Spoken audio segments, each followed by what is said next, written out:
There it is. Now what? Now, we piss it all. What?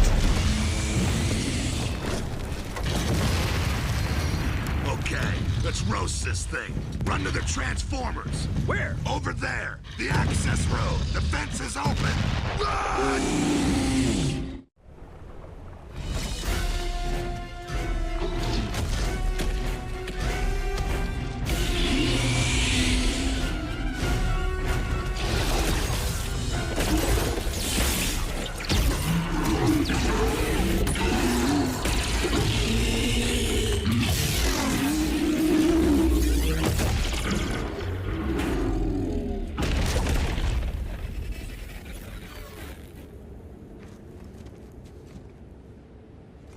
And I thought the food in prison smelled bad.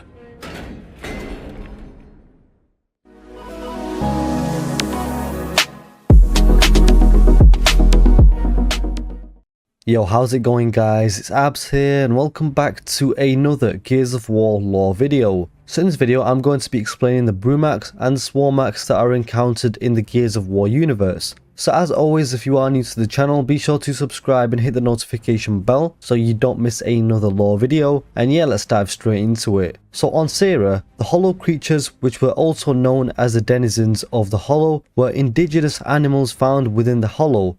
And the hollow was an underground tunnel network beneath the planet Sarah.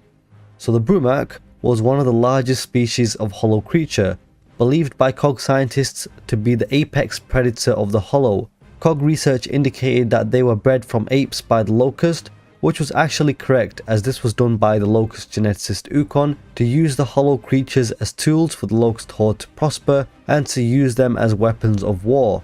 The Brumaks would often grow to about 12 plus meters in height, which is about 40 feet tall, and weigh around 10,000 kilograms. These huge monsters had extremely thick hides even without their heavy armor.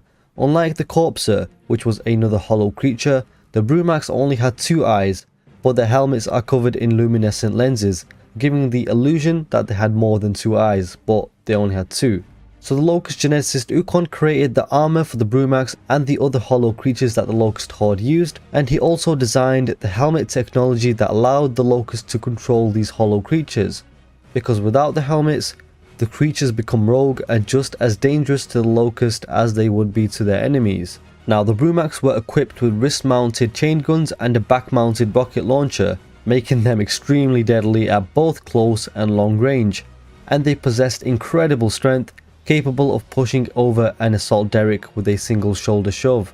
So these giant reptilian-like creatures were enslaved by the Locust and used in battle as massive sentient tanks, and despite several sightings of Locust riding on the backs of these beasts, no humans had ever attempted to ride one until Marcus Phoenix and Dominic Santiago during the last hours of the sinking of Jacinto City. So the role that the Brumak played in the Locust army was a tactical one, being deployed to act as a walking arsenal, laying waste to any and all human forces in its path. It used its weapons to devastate human military forces and level infrastructure, and when the Locust Horde invaded a city, the Brumak was used to cause heavy casualties and large amounts of destruction.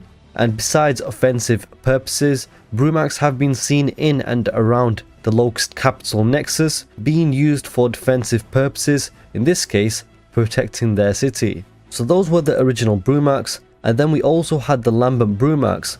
So the Lambent Brumaks was the result of a Brumak coming into direct contact with emulsion or emulsion vapors and becoming heavily mutated.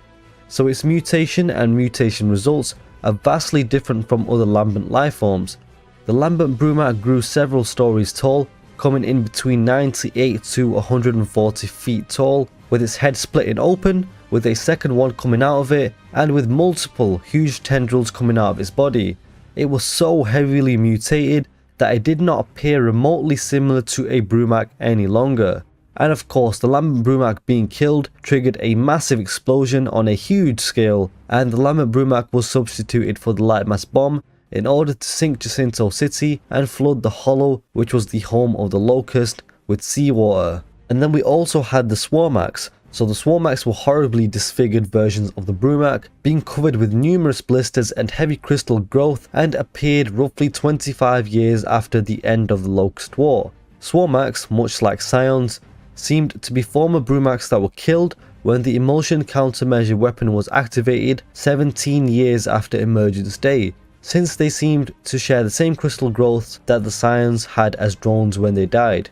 And the Swarmaks are the same height as the original Brumaks, but they have gold locust shell crystals with grey skin, and they are covered in orange bioluminescent blisters. And much like regular Brumaks, the Swarmaks carried 2 chain guns on its wrists and a rocket launcher mounted on its back. But unlike the regular Brumaks, the Swarmaks were much more difficult to kill. The reason being was because of their crystal growths, preventing them from taking heavy damage. However, Swarmaks had blisters covering their body, and this was their weak spot, and destroying all of these blisters would kill the Swarmak. Now these blisters were very durable and could take a lot of punishment before being destroyed, but it is unknown as to how these blisters came to be. And when the blisters were destroyed, the Swarmak would be severely hurt, much like a normal Brumak's chain guns exploding on it. Alternatively, a Swarmak could be killed by ripping its mouth open, though it had to be incapacitated first. So there you have it guys, that's the Brumaks and Swarmaks in the Gears of War universe explained. So if you did enjoy this video, be sure to drop a like and comment down below what do you think of these particular hollow creatures and what you thought of the video, and subscribe if you're new to the channel, and be sure to check out my playlist for all Gears of War lore content. Hope you guys have a great day, and I will catch you next time.